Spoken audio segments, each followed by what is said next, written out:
messing with my head again. You had your heart set on me, but these feels, they come and go, and they come so easily. Halo teman-teman semua, Assalamualaikum warahmatullahi wabarakatuh. Video kali ini adalah tentang istilah-istilah cryptocurrency yang sering dipakai oleh member saat trading di Indodax. Apa sajakah istilah tersebut? Istilah pertama adalah CR. CR adalah chatroom.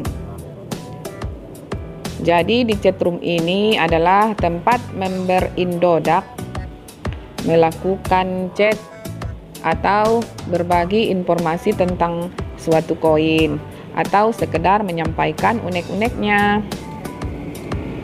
Selanjutnya ada istilah pump. Kata pump sendiri berasal dari bahasa Inggris yang artinya pompa. Maksud dari pump di dunia trading adalah untuk memompa harga atau menaikkan harga koin tersebut.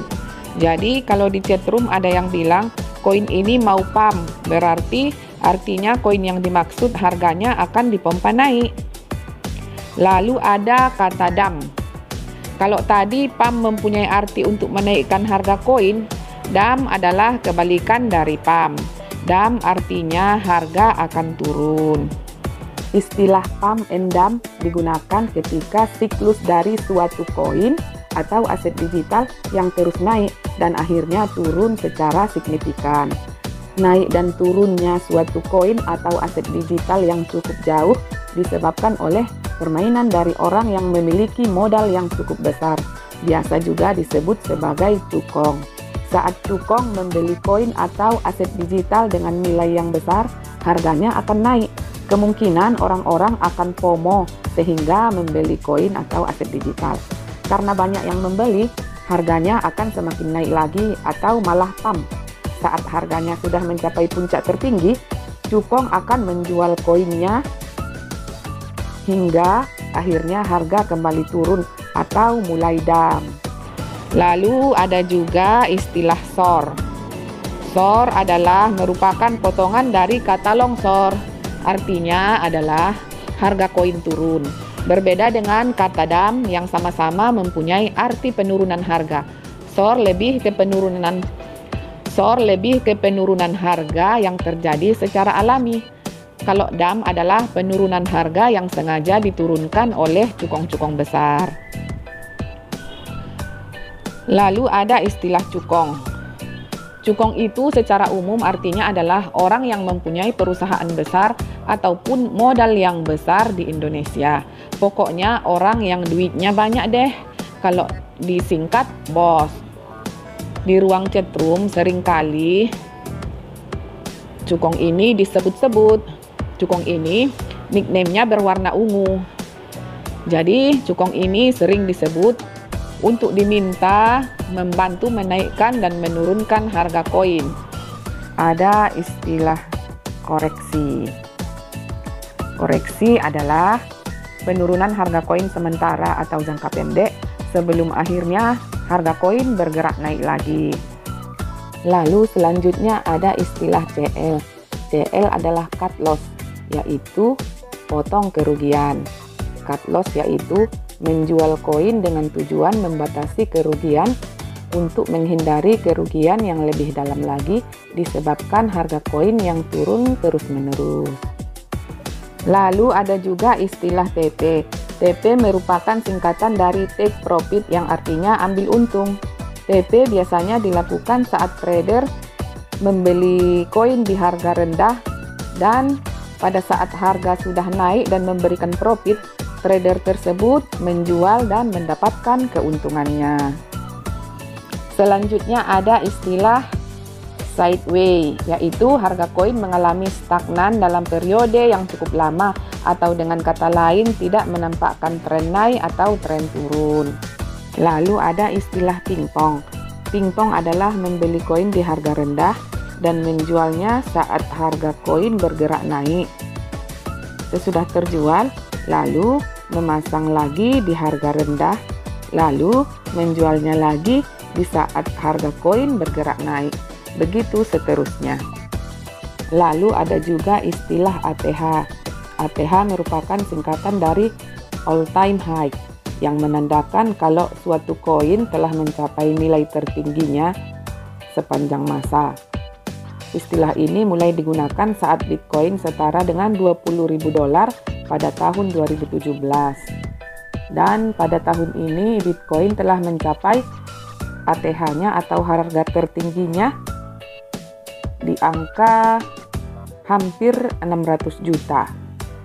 Lalu ada istilah FOMO. FOMO merupakan kependekan dari Fear of Missing Out yang artinya takut ketinggalan. Istilah FOMO adalah untuk orang-orang yang membeli koin di harga yang tinggi karena takut melewatkan profit. Selanjutnya ada istilah bullish dan bearish. Bullish berasal dari kata bull, yaitu banteng. Dalam trading dikatakan terjadi bullish apabila koin atau aset digital yang diperdagangkan mengalami kenaikan atau terjadi penambahan nilai. Ciri mudahnya saat terjadi bullish ialah ketika grafik didominasi dengan warna hijau. Sedangkan bearish adalah kebalikan dari bullish, yaitu terjadi bearish apabila koin atau aset digital yang diperdagangkan mengalami penurunan atau terjadi pengurangan nilai. Ciri mudahnya saat terjadi bearish adalah ketika grafik didominasi dengan warna merah. Selanjutnya ada istilah hold. Hold artinya menahan. Hold terjadi ketika seorang member atau traders membeli koin dan kemudian memutuskan untuk tidak menjual koin tersebut dalam rentang waktu tertentu, tapi lebih memilih untuk menahan atau menyimpan koin yang dimiliki. Lalu ada istilah voucher. Voucher adalah voucher yang kerap dibagikan oleh cukong baik hati berupa kode yang bisa kita rupiahkan. Selanjutnya ada istilah OPIT. OPIT adalah profit atau untung yang didapat dari jual beli koin. Selanjutnya ada istilah nyangkut. Nyangkut adalah koin yang kita beli belum bisa terjual karena nilai jualnya lebih rendah dari nilai beli. Selanjutnya ada istilah panikers, yaitu orang yang mudah membeli atau menjual koin. Jika harga suatu koin turun, mereka langsung menjual karena takut rugi. Dan si panikers ini juga buru-buru membeli jika harga koin sedang naik. Lalu ada istilah tadah, yaitu menunggu harga koin di level bawah. Lalu ada juga istilah short, yaitu kata-kata untuk menyatakan berkurangnya aset yang dimiliki. Short lain dengan short. Short singkatan dari long short. Artinya nilai mata uang atau mata uang digital sedang turun. Lalu ada istilah to the moon. Biasanya untuk menyatakan koin yang sedang melonjak harganya. Lalu ada istilah kompor, yaitu seseorang yang biasanya menjadi provokator untuk menarik perhatian seseorang atau mempengaruhi trader lain untuk menjual atau membeli koin tertentu.